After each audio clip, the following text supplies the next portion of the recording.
এইসব ছাপড়ি রাইডার থেকে ভাই আরও বেশি ভালো কথা হচ্ছে এই ছাপড়ি রাইডার থেকে দূরে থাকবেন, কারণ এরা হচ্ছে একটা ত্রাস সৃষ্টি করে।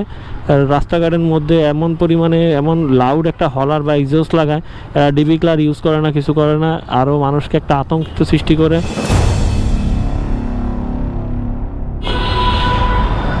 What is up good people, it's me Rabbi and welcome to my YouTube channel and Facebook page Busy Rider। and আজকে বেরোইতে বিকাল হয়ে গেছে। এখন যে সময়টা, এই সময়টা আমার খুবই ভালো লাগে, মানে ভিডিও শ্যুট করার জন্য হোক আর ঘোরাঘুরির জন্য হোক, এই সময়টা আমার কাছে খুব ভালো লাগে। কারণ এই সময়টা না থাকে রোদ, না থাকে কোনো গরমের কোনো প্রখরতা, শুধুমাত্র ঠান্ডা একটা পরিবেশ থাকে। আল্লাহ রে গেছিল এখন বর্তমানে যে পরিমাণ গরম পড়তেছে, এই গরমের মধ্যে দিয়ে আর কি আসলে বের হওয়াটাও একটা মুশকিলের বিষয় হয়ে গেছে।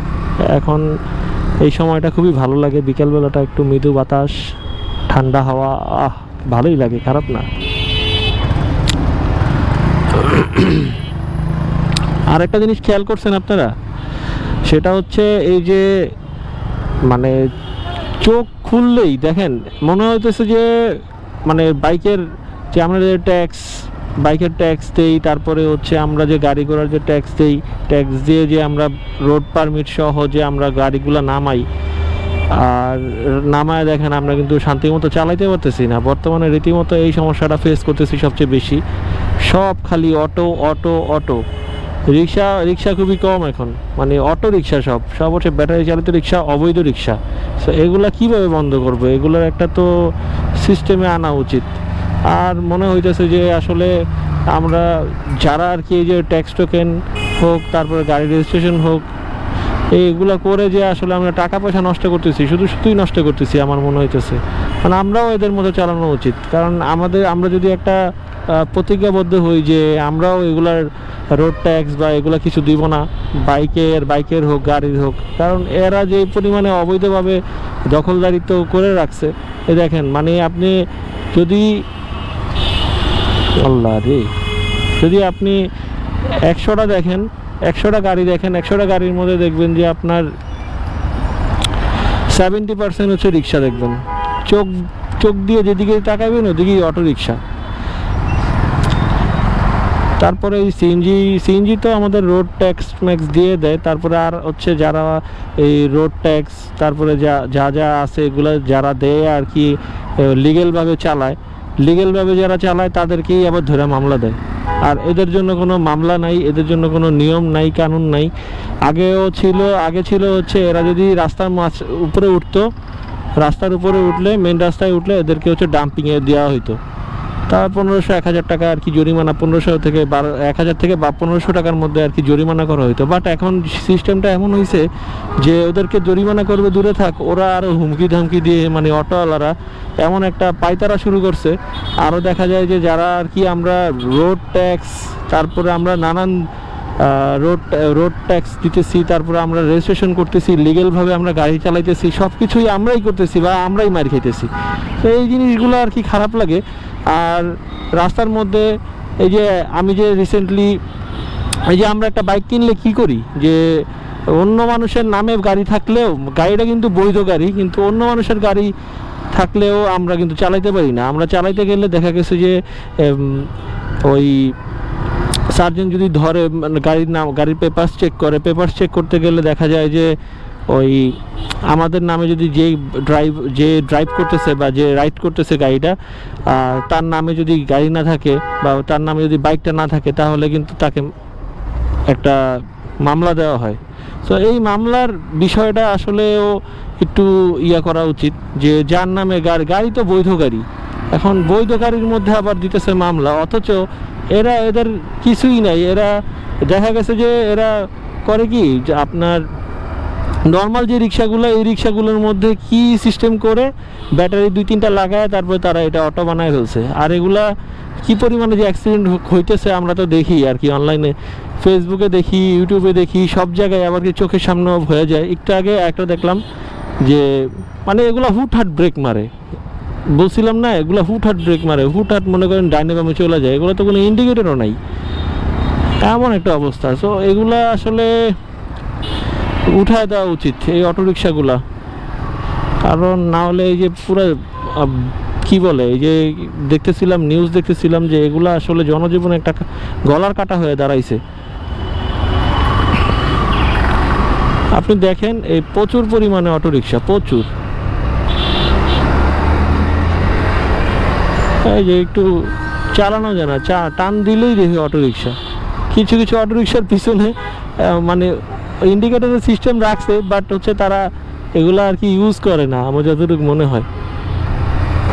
আর ইউজ করলেই কি, এরা যেভাবে চালাচালি করে বাপরে বাপ, মানে সেদিন দেখলাম একটা বাচ্চা শিশু একটা মেন হোলের মধ্যে বাচ্চার মা এবং বাচ্চা সহ পড়ে গেছে, এবং বাচ্চাটাকে পরে খুঁজেই পেতেছে না। এমন একটা অবস্থায় অটোর কারণেই হয়েছে এটা। আর রিক্সা কিন্তু একটা ব্যালেন্স থাকে যে কতটুকু পর্যন্ত যাবে, সেই ব্যালেন্সটা কিন্তু রিক্সার মধ্যে থাকে। যে ওই যে দেখ, এটা কি হইল রে ভাই?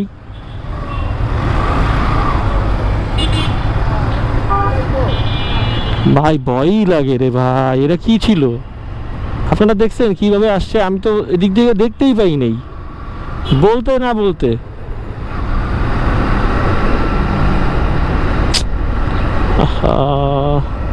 না, সো টাফ হয়ে গেছে আর কি। মিরপুরে বাইক চালানো খুবই টাফ হয়ে গেছে। বাইক চালান আর গাড়ি চালান খুবই টাফ হয়ে যায়। এত রিক্সা কেন থাকবে? আর সব হচ্ছে অটো। একটা আপনি পায়ের রিক্সা পাবেন না, হাতে গোনা 2-1টা পাবেন পায়ের রিক্সা, আর সব হচ্ছে অটো বানায় ফেলছে।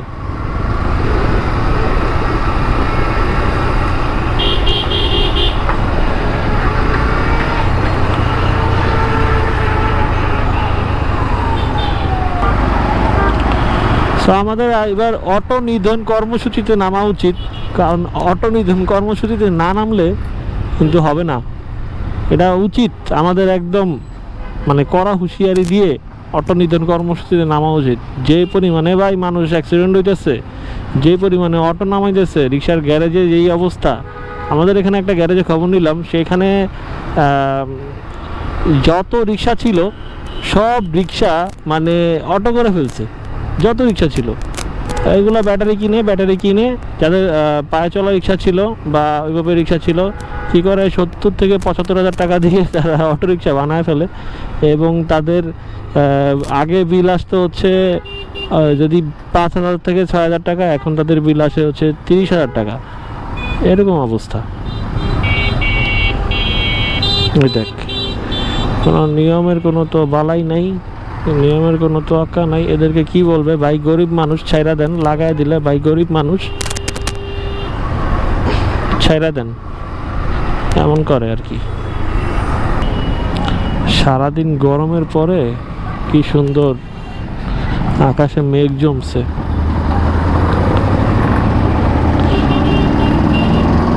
এই সময়টা একটা মানে অদ্ভুত একটা সুন্দর সময় এই সময়টা।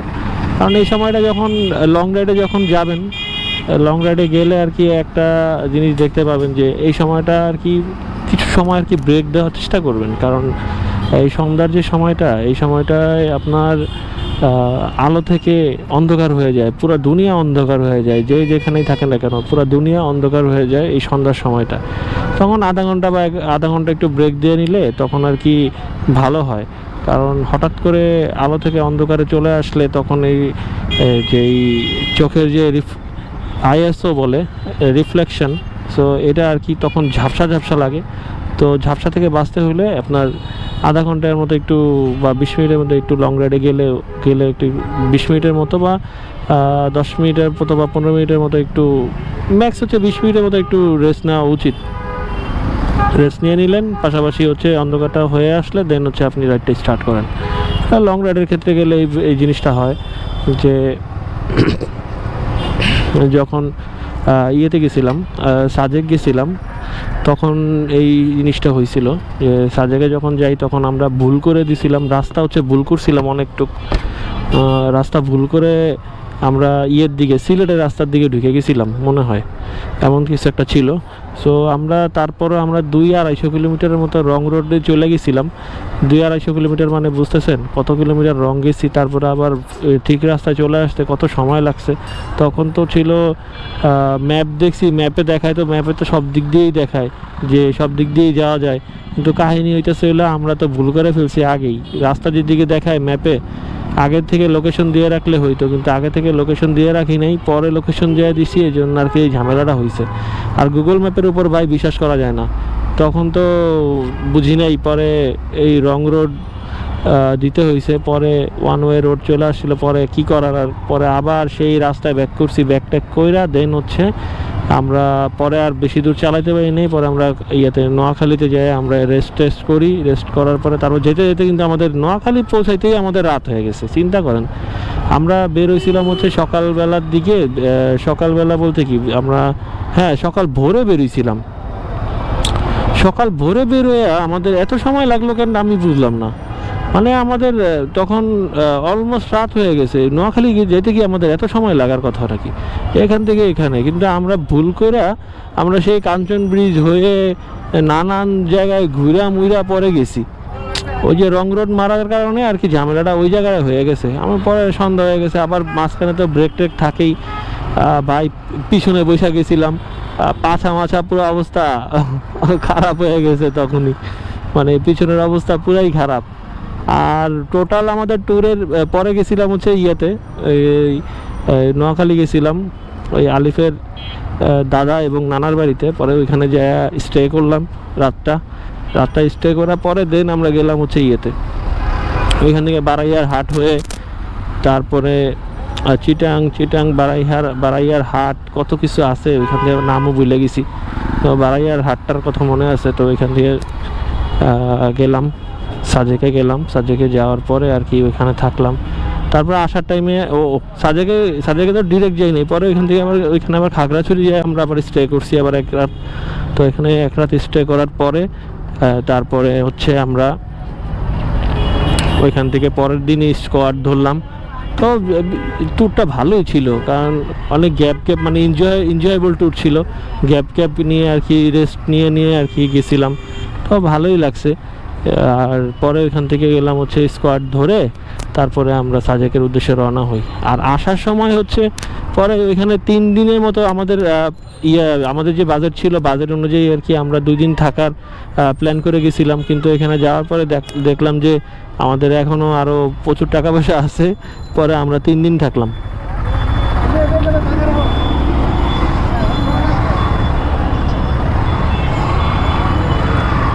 এই আর কি অবস্থা। পরে 3 দিন থাইকা দেন ওইখান থেকে আমরা রওনা হয়েছি 3 দিন পর রওনা। তারপরে আমরা একদম ডিরেক্ট আর খাগড়াছড়ি আর কি থাকি নাই, ডিরেক্ট আমরা চলে আসছি এতে, কারণ নামার সময় তো আর কি দ্রুত চলে আসা যায়, আর যাওয়ার সময় হচ্ছে প্যারাটা হয়, মানে উঠার সময়, পাহাড়ে উঠার সময়। নামার সময় তো কোনো প্যারা নাই, তারপরে হচ্ছে প্যারাটা হয় হচ্ছে ওই তখন ব্রেকের উপর প্রেশারটা পড়ে। দেখা যায় যে অনেকের ব্রেকের যে প্রেশারটা পড়ে, ডিস্ক গরম হয়ে যায়, ব্রেক চাপতে ডিস্ক গরম হয়ে যায়। তখন একটু ব্রেক নিয়ে আর কি চালানো উচিত যখন পাহাড় পর্বতে উঠবেন তখন। এই লাগাইলো রে, কি একটা অবস্থা চারিদিকে। তো ব্রেক নিয়ে ইয়া করতে হয়, নাহলে ব্রেকের যে প্যাডটা আছে, ব্রেক প্যাডটা পুরা কাজ করে না, কোনো কাজই করে না। ওফ, স্মোকি ফ্লেভার দিয়ে দিছে বাসে। দেখেন বাস নেশা করতেছে।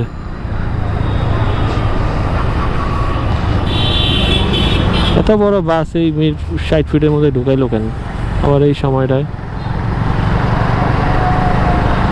যাক আলহামদুলিল্লাহ, রাস্তাঘাট ঠিক হয়েছে, এটাই ভালো লাগে দেখতে এবং চলাফেরা করতে ভালো লাগে। যে অবস্থা ছিল রাস্তাঘাটের অবস্থা, পুরাই বাজে একটা অবস্থা ছিল। পরে যেটা কথায় ফিরে আসি সেটা হচ্ছে, পরে আসেছিলাম সাজেক থেকে, যখন আসলাম আসার সময় বেশি সময় আর কি ব্রেকও নেই, একদম ডিরেক্ট চলে গেছি হচ্ছে আবার ওর নানার বাড়িতে চলে গেলাম। ফেনীতে যাই আবার একটু রেস্ট নিলাম, কারণ এক টানা চালানো সম্ভব ছিল না আমাদের জন্য, কারণ কেউই অত ভালোভাবে রাইডার মানে চালা আসতে পারতাম, কিন্তু একটা দুর্ঘটনা ঘটে গেলে এই জন্য আর কি আমরা আবার একটু রেস্ট নিলাম, ওর বাড়িতে আবার থাকলাম। দেন পরের দিন আবার রওনা দিয়ে ঢাকার উদ্দেশ্যে চলে আসছি। এভাবে ছিল আমাদের সাজেক ট্যুরের একটা ইয়েটা ছিল এইভাবে। আর তখন তো আরও 8-10 বছর আগের কথা, তখন কেই বা আর কি বাইক নিয়ে সাজেকে যাওয়া তখন এটা স্বপ্নের মতো ছিল। আর মানুষ অবাক হইতো যখন আমরা বলতাম যে আমরা ঢাকা থেকে গেছি, ঢাকা থেকে আসছি সাজেকে বাইক নিয়ে। আর এই জিনিসটা আর কি তখন মানুষকে অবাক করতো। এখন অতটা অবাক করে না, কারণ অবাকের বিষয়গুলো এখন আর নাই।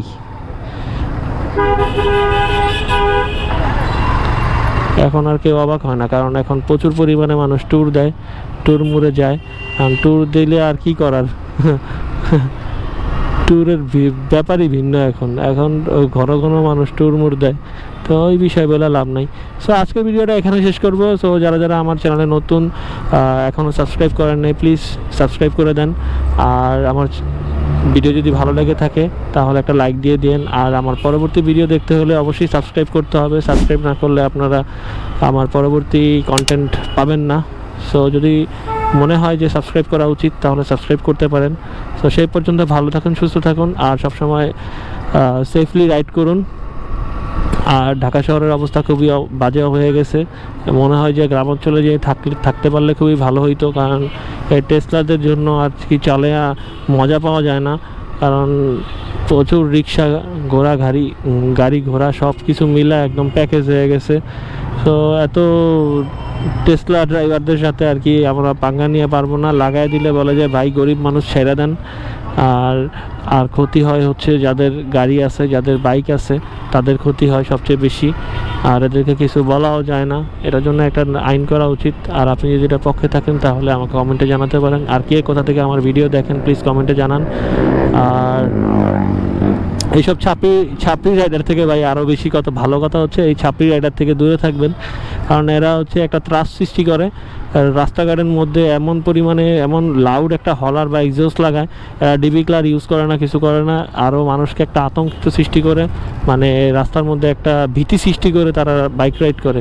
সো এইসব ছাপড়ি রাইডারগুলো থেকে আর কি দূরে থাকবেন। যখন এরা দেখবেন যে সামনে পিছু থেকে আসতেছে, ভাই এদেরকে আগে সাইডে যেতে দেন, কারণ এদের অনেক তারা ভাই। এদেরকে ছাইড়া দিতে পারলেই ভালো ভাই, এদেরকে ছাইড়া দিবেন, তবু যতটুকু সম্ভব এদেরকে ছাইড়া দিবেন। সো আজকের মতো এখান থেকে বিদায় নিচ্ছি। সবাই ভালো থাকেন, সুস্থ থাকেন, আল্লাহ হাফেজ।